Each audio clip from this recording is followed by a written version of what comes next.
All right, let's talk about our third and final measure of central tendency, the mode.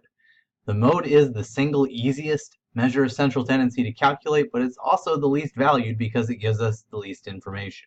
It's sort of the measure of last resort. So here's how we calculate the mode. Are you ready? Got your pens and pencils ready? Okay, it's the most common score. That's it. The score that shows up the most often in the distribution is the mode.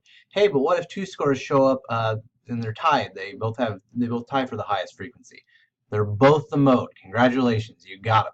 So again, just find the most common score in the distribution, and that's your mode. So we asked 5 people, how often do you brush your teeth every day?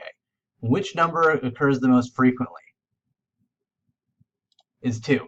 Okay, 2 is the mode in this case. So again, the mode is very, very easy to calculate, but it doesn't tell us a heck of a lot. A lot of times the score that's the most frequent is just that way because of a fluke and not because of any central tendency in the data set.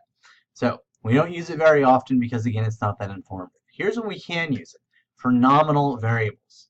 Remember, nominal variables, nominal scales, the scores on those variables tend to be the names of categories. You can't order them in any meaningful way.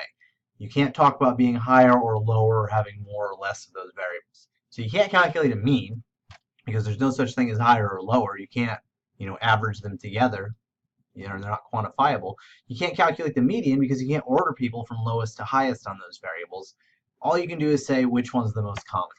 If I ask you what state you were born in, again, I can't calculate the average. There's no meaningful way to order them. I can't calculate the median for the same reason, but I can tell you what the most common one is, and I would probably guess it would be the state of Arkansas. So if we polled people and asked them what's the biggest reason you're taking statistics, the mode would be which one? The most common score, 422. Very, very easy.